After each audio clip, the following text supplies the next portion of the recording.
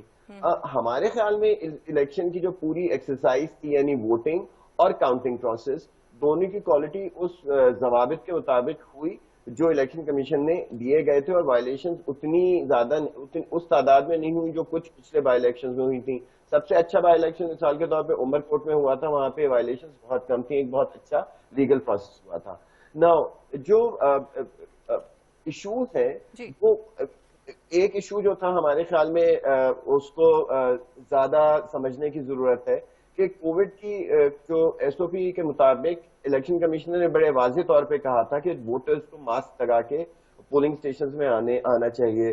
ہمارے آبزرورز نے تقریباً 11, اور یہ ایک سیمپل ہوتا ہے, اس کو جرنلائز بہت آرام سے نہیں آسانی کے ساتھ نہیں کیا جا سکتا, لیکن یہ آپ کو انڈیکیٹ کر دیتا ہے مسئلے مسائل کی طرف جس کو ایڈریس کرنے کی ضرورت ہوتی ہے. مثال کے طور پہ 11 انسٹینسز میں ہمارے آبزرورز نے دیکھا کہ ایسے ووٹرز جو ماسک کے بغیر آئے تھے ان کو واپس کر دیا گیا.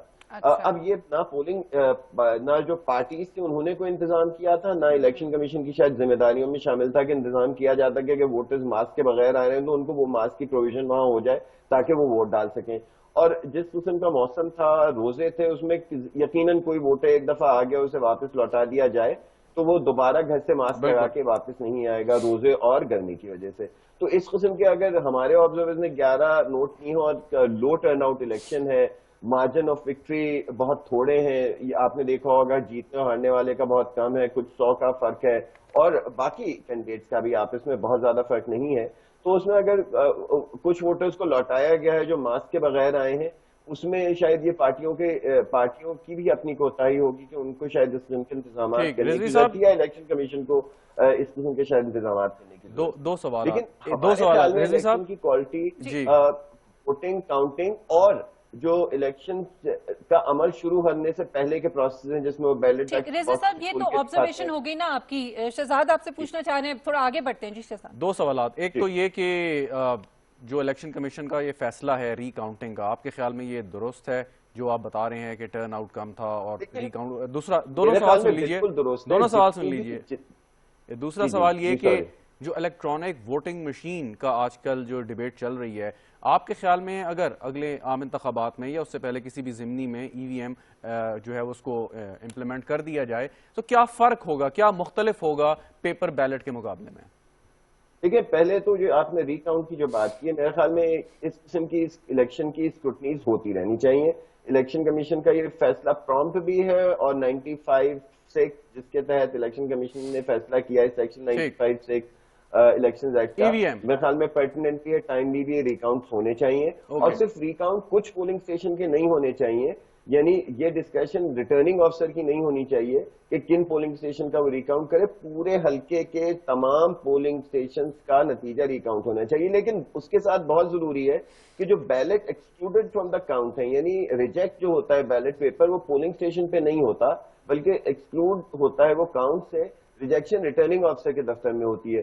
ان کی اسکروٹنی بہت ضروری ہے, کیونکہ اگر مارجن آف وکٹری سے زیادہ ریجیکٹڈ بیلٹس ہوں تو ریجیکٹڈ بیلٹ کو اسکروٹ کے وہ ریجیکٹ ٹھیک ہوئے ہیں کہ نہیں. مجھے اگر آدھا سیکنڈ اور دیں میں آپ کو یہ بات سمجھا دوں, کیونکہ یہ ریجیکٹڈ بیلٹ جو ہیں کسی پولنگ اسٹیشن میں اگر ایک خاص پارٹی کو ڈالے گئے ہیں اور وہ ایکسکلوڈ فرام دا کاؤنٹ ہو گئے اور اس وجہ سے ہوئے ہیں کہ اس کے پیچھے اسسٹنٹ پریزائڈنگ آفیسر کی مہر یا سگنیچر نہیں ہے, اس میں پیٹرن نظر آ سکتا ہے کہ کوئی یہ جان کر کے, کیونکہ یہ مجھے الیکٹرانک مشین پتا چل جاتا ہے کیونکہ لوگ اپنی ٹوپی بھی لگاتے ہیں, کوئی نشان بھی انہوں نے پارٹیوں کا لگایا ہوتا ہے کہ کسی پارٹی کا ووٹر جان کر کے تو افیکٹ نہیں کیا جا رہا.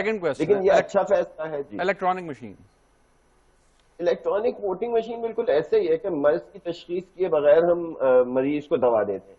ہمارے خیال میں الیکشن کے مسئلے الیکٹرانک مشین سے حل ہونے والے نہیں ہیں.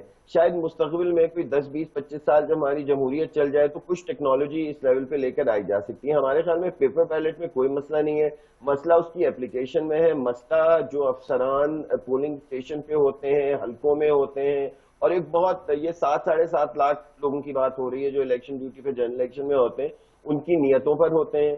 اس کو مشین سے نہیں حل کیا جا سکتا. مشین کو بھی مسئلہ یا یہ دھاندلی کے مسائل یہ باقی دنیا میں بھی بہرحال سامنے تو آتے ہیں، لیکن وہاں پر ایک مروجہ جو سسٹم ہے، ظاہر ہے جیسے جیسے ایڈوانسمنٹ آ رہی ہے ٹیکنالوجی کے اندر تو وہاں پر بھی ٹیکنالوجی کا استعمال ہو رہا ہے. آپ اپنے زیادہ دور نہ بھی جائیں، پڑوسی ملک بھارت کو ہی دیکھ لیں.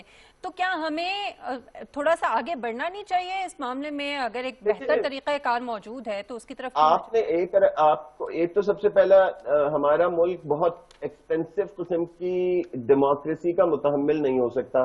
ابھی 20-22 ارب روپے پچھلے الیکشن میں خرچ ہوئے تھے. الیکٹرانک ووٹنگ مشین کا مطلب یہ ہے کہ ہم یہ الیکشن کا بل تقریباً ون ٹائم پرچیز کی بات نہیں ہے. بہت ساری مشینوں کا مطلب یہ خریدنے کے کوئی 2-4 مشینیں تو ہے نہیں، تقریباً 3-3.5 لاکھ 4 لاکھ مشینیں آپ کی ہیں، اس کے یونٹس ہیں، ان کی اسٹوریج بھی ہوگی، ان کی مینٹیننس بھی ہوگی، اس کے لیے اسٹاف بھی چاہیے ہوگا، اس کی ریپیئرمنٹ، بیٹری آپریٹڈ مشینز ہیں. مطلب وہ ہم کوئی $1 بلین کی یہاں پہ بات کر رہے ہیں بڑے آسانی کے ساتھ. It can go beyond this. ہم اتنی مہنگی جمہوریت کے متحمل بھی نہیں ہو سکتے. دوسرا، انڈیا کی جب ہم مثال دیتے ہیں تو انڈیا میں مشینیں ہیں، لیکن انڈیا کو 25 سال لگے اس کو اڈاپٹ کرنے میں. انہوں نے 80s میں شروع کی تھی اڈاپشن، اور 2004 میں جا کے ان کی کمپلیٹ ہوئی ہے 2004 کے 2008 کے الیکشن میں. تو پھر اس پروسیس کو بھی اڈاپٹ کر لیں جو ہمارے پڑوسی ملک میں ہے.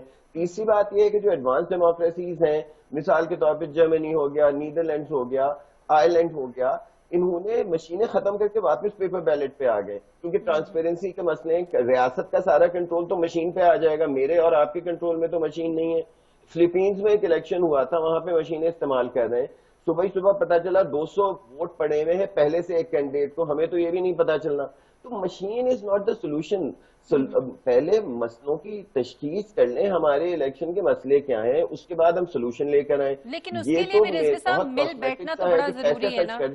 تو ٹیکنالوجی سے لوگوں کا ٹرسٹ بڑھ جائے گا. یہ مل بیٹھنا تو بڑا ضروری ہے نا. بات چیت سے ہی مسائل جو ہے وہ حل ہوتے ہیں، لیکن پارلیمنٹ کا جو کردار ہے جب اصلاحات کی بات کی جاتی ہے، اس حوالے سے آپ کی کیا آبزرویشن آپ کے ادارے کی ہے کہ یہ اتنے عرصے سے، اور خاص طور پہ اس حکومت میں جو بار بار کہہ رہی ہے کہ بھئی بیٹھ جاؤ بات کر لو، اگر یہ ای وی ایم کا بھی جو آئیڈیا ہے اس کے اوپر بھی بات چیت تو کی جا سکتی ہے نا، بات چیت کرنے میں تو کوئی حرج نہیں ہے. تو یہ اس پہ آپ کیا کہیں گے؟ اپوزیشن ہمیں اس بات پہ ایز این آرگنائزیشن ہم سمجھتے ہیں کہ اپوزیشن جو کہ کہتی ہے کہ اس میں پیپلز پارٹی بھی بیٹھی ہے، پی ایم ایل این بھی بیٹھی ہے، جے یو آر بھی بیٹھی ہے، جو بڑی میچور پولیٹیکل پارٹیز ہیں اور اپنے آپ کو ڈیموکریٹک پارٹیز کہتی ہیں. میرے خیال میں ان کو راستے نیگوسیشنز کے بند نہیں کرنے چاہیے، اور انتخابی اصلاحات کی ضرورت ہے، اور ان کو کم از کم اس بات پہ حکومت کے ساتھ ضرور انگیج کرنا چاہیے. اس میں ٹرمز آف انگیجمنٹ ضرور ڈیفائن ہونی چاہیے، اور پبلکلی اس کی ڈیفینیشن ہونی چاہیے. ڈائیلاگ کا راستہ نہیں رکنا چاہیے. اگر ڈائیلاگ کا راستہ رک گیا اور الیکشن کا لا بل فرض پارلیمنٹ سے حکومت بلڈوز کر دیتی ہے اور اپوزیشن اس میں شامل نہیں ہوتی، تو اسی لا کے تحت الیکشن ہوگا نا جو پارلیمنٹ اور سینٹ سے پاس ہوگا. تو میرے خیال میں اس پہ ایک نہ صرف اپوزیشن کا ڈائیلاگ ہونا چاہیے بلکہ ایک نیشنل ڈیبیٹ الیکشنز پہ ہونی چاہیے کہ کس قسم کا سسٹم چاہیے.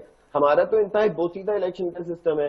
ہمارے یہاں 57% ووٹ پچھلے الیکشن میں ضائع ہو گیا، جو ریپرزنٹیشن میں ٹرانسلیٹ ہی نہیں ہو رہا. لوگ آتے ہیں، لوگوں کی تعداد الیکشن میں بڑھ رہی ہے، لوگوں کا انٹرسٹ بڑھ رہا ہے، لیکن ان کا ووٹ ریپرزنٹیشن میں ٹرانسلیٹ نہیں ہو رہا، کیونکہ ہم first pass the post system پہ ہیں، جس میں جو لاکھ ووٹ لے لیتا ہے وہ ہار جاتا ہے، جو 99,999 ووٹ لیتا ہے وہ اچھا ایک سوال ہے مدثر صاحب، ایک سوال ہے کہ اگر ریاست نے الیکشن میں کوئی گڑبڑ کرنی ہو، یا کسی سیاسی جماعت نے یا کسی سیاسی رہنما نے جو اس علاقے میں اثر و رسوخ رکھتا ہے، بہت سے اس کے طریقے ہیں، آپ میرے سے بہت بہتر جانتے ہیں. الیکٹرانک ووٹنگ مشین پہ جو تنقید ہے وہ بالکل اپنی جگہ ویلڈ ہے، لیکن اس کے ساتھ ساتھ آپ یہ دیکھیں کہ اگر نیک نیتی کے ساتھ اچھے طریقے سے الیکشن کمیشن کا کام ہے کہ صاف شفاف الیکشن کروانا، وہ کروائے جائیں تو اس کے فائدے بھی تو ہیں. مثال کے طور پہ اس پہ کاسٹ آپ کی کم آ سکتی ہے، آپ کا سٹاف ہے وہ کم ہو سکتا ہے، اور یہ جو بار بار ہم ذکر کرتے ہیں کہ جی فارم ملا نہیں ملا، ووٹ کیسے ریجیکٹ ہوئے، اگر ایک ٹرانسپیرنٹ طریقے سے اس کو لے کے چلیں تو کوئی مذائقہ نہیں ہے. آپ نے صحیح پوائنٹ آؤٹ کیا، کئی ملکوں نے واپس ریورٹ کر گئے، لیکن بہت سے ایسے ممالک ہیں جہاں پہ سسٹم ہی یہی ہے اور الیکشن پہ سوال بھی نہیں. ہاں یقیناً آپ کریں. الیکشن 2017 کے الیکشن ایکٹ میں بھی درج ہے کہ الیکشن کمیشن پائلٹس کر سکتا ہے، اور اس کی رپورٹ آئے گی، اس کے مطابق فیصلہ ہوگا. آپ پروسیس شروع کریں، لیکن آپ ایک اتنا بڑا ٹیکنالوجیکل رسک نہیں لے سکتے کہ 2023 میں آپ سسٹم بدل دیں. ہم سے ایک بہت سمپل سی ٹیکنالوجی تھی, RTS نہیں چلی, RTS نہیں چلی کیونکہ اس کا پائلٹ نہیں ہوا تھا. الیکشن کمیشن ابھی تک یہ کہہ رہا ہے کہ اس کا پائلٹ ہو جانا, اور اس کی الیکشن کمیشن کی پوزیشن بالکل ٹھیک ہے, لیکن لا میں کیونکہ لکھ دیا گیا تھا ریزلٹ ٹرانسمیشن سسٹم, اس لیے ہم نے اچانک بغیر ٹیسٹڈ ایک ٹیکنالوجی, وہ ہم سے نہیں چلی. تو ہم تو یہاں پہ فزیکل مشینری کی بات کر رہے ہیں جس میں مشینوں کی ایکوزیشن ہے, اس کی دور دراز علاقے جو ہیں وہاں تک ٹرانسپورٹیشن ہے, لوگوں کی ٹریننگ ہے, 7.5 لاکھ لوگوں کو ٹرین کرنے کی بات ہے. یہ 2 سال کے میٹرز نہیں ہے, دس از اے لانگ ٹرم, یہ ویژن کی بات ہے. ایک سوال اور مرشد اللہ کی اجازت سے, ایک سوال, ٹھیک ہے میں سمجھ گیا آپ کی بات, ایک سوال آخری, وہ یہ کہ الیکشن کو صاف اور شفاف طریقے سے منعقد کرانا, انشور کرنا کہ اس میں کسی قسم کی گڑبڑ نہیں ہوئی, یہ بنیادی ذمہ داری ہے الیکشن کمیشن آف پاکستان کی, اور قانون کے تحت الیکشن کمیشن آف پاکستان ریاست کے کسی بھی ادارے سے یہ مدد حاصل کر سکتا ہے. اب اگر کسی ایک بائی الیکشن میں یا عام انتخابات میں کوئی گڑبڑ ہوتی ہے تو ہمیں مورود الزام کیا صرف الیکشن کمیشن ہی کو ٹھہرانا چاہیے, کیونکہ دیکھیں ڈسکا میں جو کچھ ہوا اس کے بعد الیکشن کمیشن نے ایک فیصلہ کیا, اس کو دوبارہ وہاں پہ انتخابات کرانے کا حکم دے دیا, تو الیکشن کمیشن اگر ایسا نہیں کرتا باوجود ریزرویشنز کے, تو آپ کیا سمجھیں گے؟ صحیح, دیکھیں میں خالی ایک مثال دیتا ہوں, الیکشن کمیشن نہیں ہے پورا ایک, جو پوری ریاستی ادارے ہیں, جو حکومتی ادارے ہیں, جب تک وہ ایک پیج پر نہیں آئیں. ایک میں مثال دے رہا ہوں, 1.25 کروڑ عورتیں پاکستان میں رجسٹرڈ ووٹر نہیں ہیں, اور یہ بہت بڑا ایشو ہے. آپ کی ووٹرز رجسٹری تو نہیں پوری ہوگی نا الیکٹرانک ووٹنگ مشین سے. 1.25 کروڑ عورتیں رجسٹرڈ نہیں ہیں. الیکشن کمیشن پچھلے 3 سال سے کیمپین چلا رہا ہے, اور یہ وہ عورتیں جن کے پاس شناختی کارڈ نہیں ہے. بھئی ریاست کو چاہیے ہے, گورنمنٹ کو چاہیے ریسورسز پرووائڈ کرے تاکہ یہ عورتوں کو شناختی کارڈ ملے, register who as a voter. Election commission تو شناختی کارڈ نہیں دے گا. الیکشن کمیشن نے ایک بھرپور دن رات, کیونکہ ہم کیمپین کو بڑی قریب سے دیکھ رہے ہیں, الیکشن کمیشن سر اب تو شناختی کارڈ مفت بن جاتا ہے, لیکن شناختی کارڈ پھر بھی نہیں, شناختی کارڈ تو مفت بن جاتا ہے. اگر کوئی خاتون نہ بنوانا چاہیں یہ ایک علیحدہ بحث ہے. ہاں تو ان کو آپ چھوڑ دیں گے, 1.25 کروڑ عورتوں کو آپ اپنی ڈس انفرینچائز رکھیں گے کیونکہ وہ ووٹ نہیں بنوانا چاہ رہی, اور یہ کنڈیشن میں نے لگائی ہے, پارلیمنٹ نے, میں اس لیے کہہ رہا ہوں کہ ہماری پارلیمنٹ نے لگائی ہے کہ شناختی کارڈ ہونا چاہیے. اب اگر کنڈیشن لگا دی ہے, پھر ہم ان کو, اس کا مطلب ہے کہ کوئی اور کنڈیشن لگا دیں کہ یہ بھی ہونا چاہیے, تو پھر آدھے لوگ آپ کے ڈس انفرینچائز ہو جائیں گے. تو پھر یہ قانون سازی کر لیں کہ ووٹ ڈالنا لازمی قرار دے دیں, جو ووٹ نہیں ڈالے گا اس کے لیے کوئی سزا تجویز کریں. مطلب یہ بنیادی ایشوز ہیں, یہ ای وی ایم سے ٹھیک ہونے والے نہیں ہیں. الیکشن کوئی بھی ہو, چاہے جرنلسٹ کی باڈیز کیوں, سب سے پہلا کوئسچن آتا ہے کہ آپ کی ووٹرز لسٹ مکمل ہے. اگر ووٹرز لسٹ مکمل نہیں ہوتی تو ہم کہتے ہیں الیکشن ٹھیک نہیں ہو رہے, گڑبڑ ہو گئی ہے. پہلے اپنی ووٹرز لسٹ تو مکمل کر لیں. 1.25 کروڑ عورتوں کی بات نہیں ہے, یقیناً ایسے مرد بھی ہیں جو رجسٹر نہیں ہیں, ان کو فرنچائز, ان کو رجسٹر کرنے کی ضرورت ہے.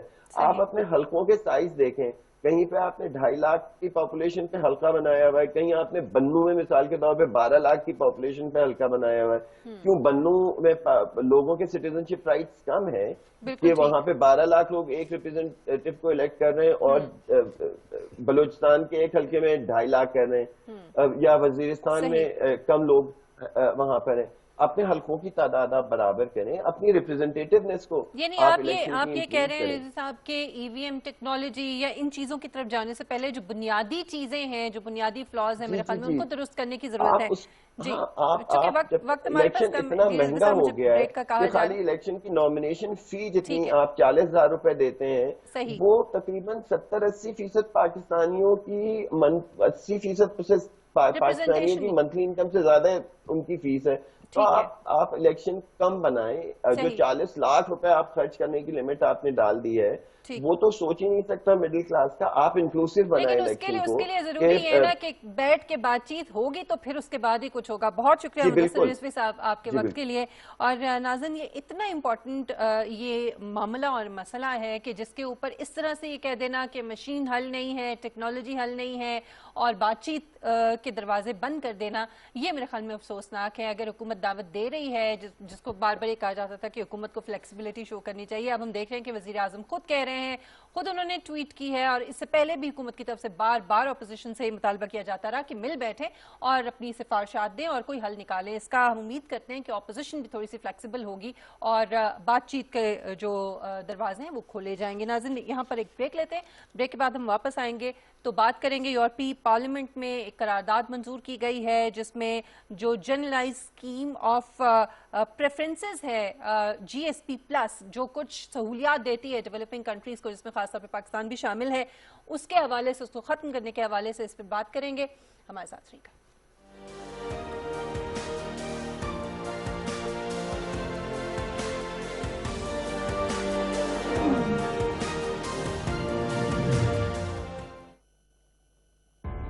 اب خسارہ بس خدارا.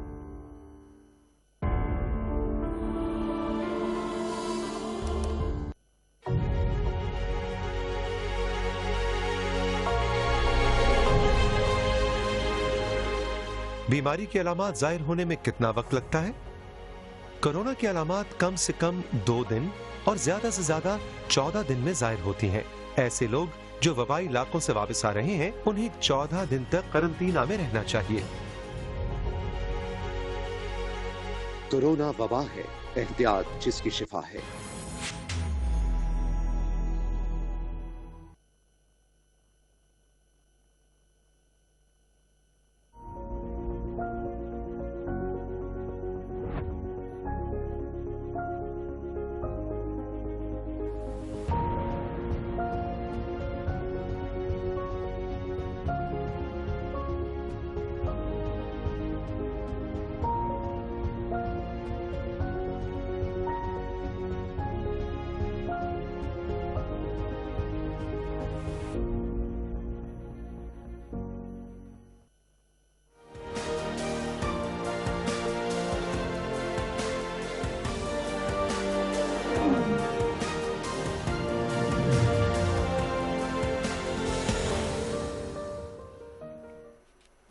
Welcome back. ناظرین، یورپی پارلیمنٹ میں ایک قرارداد جو ہے وہ منظور کی گئی ہے جس میں کمیشن سے، یورپی کمیشن سے مطالبہ کیا گیا ہے کہ 2014 میں پاکستان کو جو جی ایس پی پلس کے تحت دی گئی جو تجارتی رعایتیں تھیں ان کو واپس لیا جائے. اس کی وجوہات جو ہیں وہ اس میں حکومت کے اوپر جو توہین رسالت صلی اللہ علیہ وآلہ وسلم پر فی الفور جو ہے انہوں نے کہا ہے کہ اس کے حوالے سے جو قوانین ہیں اس پہ حکومت، پاکستان کی حکومت جو ہے وہ نظر ثانی کرے اور اس کی جو کچھ دفعات ہیں قانون کی 295C اور B اس کو ختم کرنے پر زور دیا گیا ہے.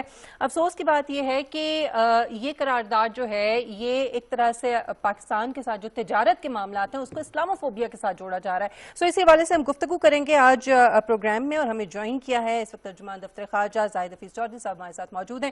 چودھری صاحب بہت شکریہ آپ کے وقت کے لیے. چودھری صاحب، ایک تو میں آپ سے یہ جاننا چاہوں گی کہ یہ جو جی ایس پی پلس ہے یہ وہ اسکیم ہے جس کے تحت جو ڈیولپنگ کنٹریز ہیں ان کی یورپی یونین کی جو منڈیاں ہیں اس میں آنے والی امپورٹس پر جو ڈیوٹی ہے اس کو ختم کر دیا جاتا ہے غالباً. اس کے حوالے سے تھوڑا سا مجھے آپ اگر اپڈیٹ کر دیں. اور دوسرا یہ ہے کہ یہ اس سے کیا فرق پڑے گا، یہ کیا ایسا ہو سکتا ہے اس قرارداد سے کہ اس کو ختم کر دیا جائے؟ جی السلام علیکم. جی مشل، بہت مہربانی. آپ نے جو کہا میں ایک پہلے تصحیح کرنی چاہوں گا. آپ نے کہا کہ ریزولوشن کہتی ہے کہ پاکستان سے جی ایس پی پلس کو واپس لیا جائے. جی ریزولوشن کہتی ہے کہ جی اسے ریویو کیا جائے. اچھا، تو اس میں بہت فرق ہے. صحیح ہے. ریویو کا انہوں نے امیڈیٹ ریویو کے لیے کہا ہے، لیکن ادروائز بھی ریویو کا ایک میکنزم بائی اینیل ریویو اس میں ہوتا ہے، اور پاکستان ابھی تک جو ہے وہ تمام بائی اینیل ریویو سے گزرا ہے، اور اس میں پاکستان کی جو کمپلائنس ہے that has been largely satisfactory. آپ کو پہلے میں یہ بتاؤں کہ یہ جی ایس پی پلس جو ہے وہ ہے کیا، اور اس کے بعد پھر میں آپ سے یہ شیئر کروں گا کہ جس پہ ہمارا رد عمل کیا ہے. تقریباً 50 سال پہلے یونائٹیڈ نیشنز کی کانفرنس ہے جی آن ٹریڈ اینڈ ڈیولپمنٹ، اس نے یہ کہا کہ جو ڈیولپڈ کنٹریز ہیں ان کی ذمہ داری ہے کہ کنسیشن دیں وہ ڈیولپنگ کنٹریز کو انہیں انٹرنیشنل اکنامک آرڈر میں انٹیگریٹ کرنے کے لیے. تو جی ایس پی پلس اسی کے تحت اسٹارٹ کیا گیا. یہ ایک اسپیشل انسینٹیو ہے جو کہ الاؤ کرتا ہے duty free access to the U S market. اس میں پاکستان، جس طرح ابھی آپ نے کہا کہ 2014 سے اسٹارٹ ہوا، 2013 میں اس کی اپروول ہوئی، اور 2014 سے وہ اسٹارٹ ہوا پاکستان کے لیے G S P plus for 10 years. اس میں باقی اور جو کمٹمنٹس ہیں ان کے علاوہ پاکستان کے لیے 27 اس کے انٹرنیشنل کنونشنز ہیں جی ریلیٹڈ ٹو ہیومن رائٹس ہیں، لیبر رائٹس ہیں، پروٹیکشن آف انوائرمنٹ اور گڈ گورننس. تو اس کے تحت پاکستان نے ابھی تک، جس طرح میں نے بتایا، کتنے بھی اس کے ریویو ہوئے ان میں پاکستان کی جو کمپلائنس تھی that has been largely satisfactory and successful so for. اب آپ سے میں یہ کہوں کہ یہ جو ریزولوشن اڈاپٹ ہوئی، پہلی بات تو یہ کہ یہ نان بائنڈنگ ریزولوشن ہوتی ہے EU پارلیمنٹ. اور دوسری بات اس میں امپورٹنٹ یہ ہے کہ یہ ریویو کے لیے کہتا ہے، جس کا میں نے پہلے بھی کہا، اور اس میں پہلے سے بھی ایک میکینزم جو ہے وہ بائنڈل ریویو کا موجود ہے. لیکن اس کے باوجود ہم یہ سمجھتے ہیں کہ یہ اڈاپشن آف ریزولوشن جو ہے وی آر ڈس اپوائنٹڈ. بالکل. اچھا چودھری صاحب، یہ ذرا فرمائیے گا کہ جو پاکستان پینل کوڈ میں مذہب سے متعلق جو شکیں ہیں کہ جو اگر کچھ ایسے جرم آپ کریں اور اس کی بنیاد پر سزا مل سکتی ہے، وہ خالی اسلام سے متعلق نہیں ہے. اس میں یہ کہ اگر کسی بھی عبادت گاہ کو، وہ مسلمانوں کی نہ ہو، کسی دوسرے مذاہب سے تعلق رکھنے والوں کی، اس میں بھی اگر ڈسٹربنس کریں، اس کو خراب کرنے کی کوشش کریں یا ایسے توہین آمیز کلمات کہے جائیں تو اس کی بھی ایک سزا ہے. سو کیا یہ یورپین یونین کو، یورپین پارلیمنٹ کو، وہاں کی لیڈرشپ کو، اسکالرز کو، سول سوسائٹی کو یہ بات سمجھانے کی ضرورت ہے کہ جو لاز ہیں وہ اپلیکیبل ہیں تمام مذاہب پہ، کیونکہ ہم سب پاکستانی ہیں اور اس کے بعد پھر ہمارا جو ریلیجن ہے. دوسری بات یہ کہ جو یہ آپ نے صحیح کہا کہ یہ نان بائنڈنگ ہے، لیکن سوال ایک یہ ہے کہ انہیں یہ بھی ہمیں باور نہیں کروانا چاہیے کہ آپ کے ممالک میں، خاص طور پر فرانس میں، جب اس قسم کی حرکتیں ہوتی ہیں، باتیں کی جاتی ہیں، سو اس کا نقصان ہمارے جیسے ممالک کو ہوتا ہے جہاں ایک لوگ خاص عقیدت رکھتے ہیں اپنے مذہب کے ساتھ، اپنی جو ہماری مقدس شخصیات ہیں ان کے ساتھ. جی شہزاد، پہلے جو آپ نے بعد میں بات کی میں اس کے متعلق آپ بالکل صحیح کہہ رہے ہیں. اس سلسلے میں ہم اسی لیے یہ کہتے ہیں کہ جو وہاں پہ یہ ڈسکورس ہوا، یہ ہم سمجھتے ہیں کہ لیک آف انڈرسٹینڈنگ ہے about the judicial system of Pakistan, اور اس کے علاوہ پاکستان کے ڈومیسٹک لاز کے بارے میں. لیکن اس سے زیادہ امپورٹنٹ بات یہ ہے کہ بلاسفیمی لاز کا جو کانٹیکسٹ ہے وہ، اور جو ریلیجیس سینسٹیوٹیز جس کے ساتھ انوالوڈ ہے، ان کی لیک آف انڈرسٹینڈنگ یہ ریفلیکٹ کرتی ہے جی اڈاپشن آف دس ریزولوشن.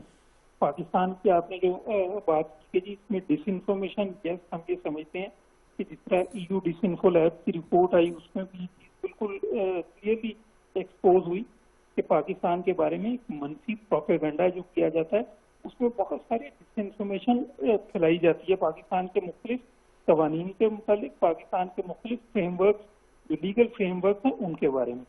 اب اس میں جس طرح آپ نے کہا کہ یہ صرف کسی ایک خاص مذہب کے لیے نہیں، اس میں بلکہ جو لوگ ابھی تک کنوکٹ ہوئے ہیں اس میں سے جو پرزن میں زیادہ تو مسلمان ہیں. تو یہ کہنا کہ کسی ایک خاص ریلیجن کے مطابق ہے وہ دوسری ہوگا. اور دوسرا یہ ہے کہ اس کے اندر ایک پراپر ریویو میکینزم موجود ہے. ہم نے دیکھا کہ لوور کورٹ سے جو لوگوں کو اس میں کنوکشن ہوئی بھی بعد میں وہ اوور ٹرن کر دی گئی ہائر جوڈیشل فورمز کے اوپر. اور تیسری اس میں امپورٹنٹ بات یہ ہے کہ ابھی تک اس میں کوئی ایک بھی ایگزیکیوشن نہیں ہوئی. تو یہ ساری چیزیں جو ہے یہ انٹرنیشنل کمیونٹی کو باور کروانے کی بھی ضرورت ہے. اس میں جو پاکستان کے بلاسفیمی لاز ہیں ان کے بارے میں، پاکستان کے جو قوانین ہیں ان کے بارے میں ایک جو ڈس انفارمیشن ہے اسے بھی ڈسپل کرنے کی ضرورت ہے. لیکن میں آپ سے یہ شیئر کروں گی کہ پاکستان کی جو ہیومن رائٹ ریجیم ہے، ہم یہ سمجھتے ہیں کہ Pakistan progressive and democratic country, اس میں ہم اپنے جو ہیومن رائٹس آبلیگیشن ہے اس سے فلی مائنڈفل ہیں، اور ہم UN کے جتنے ہیومن رائٹس میکینزم ہیں ان کے ساتھ کنسٹرکٹیولی انگیجڈ ہیں. ہم یہ بھی سمجھتے ہیں کہ جی ہم نے جتنے یہ کنونشن ہیں ہیومن رائٹس کے ان سب کو پاکستان نے والنٹریلی سائن کیا ہے. ہم یہ بھی سمجھتے ہیں کہ ہم نے اس میں ایک پروگریسو لیجسلیشن کی ہے، ایڈمنسٹریٹو ریفارمز لے کے آئے ہیں، انسٹیٹیوشن بلڈنگ کی ہے. ہم نے پاورٹی ایلیویشن کے لیے کام کیا ہے، ویمن امپاورمنٹ کے لیے کام کیا ہے، یوتھ ڈیولپمنٹ کے لیے کام کیا ہے، مائنورٹی رائٹس کے لیے کام کیا ہے، سسٹینیبل ڈیولپمنٹ گولز کو اچیو کرنے کے لیے، انشور ایکویلٹی آف اپرچونٹی کرنے کے لیے، جسٹس فار آل. تو یہ ساری ہماری ہیومن رائٹس پریورٹیز ہیں جن کے حکومت پاکستان مسلسل ایک کوشش کر رہی ہے. اور ہماری یہ کوشش میں آپ سے شیئر کروں کہ انٹرنیشنل کمیونٹی ریکگنائز بھی کر رہی ہے. ابھی آپ نے ریسنٹلی دیکھا پاکستان کا جو ری الیکشن تھا ہیومن رائٹس کونسل کے لیے، and with an overwhelming majority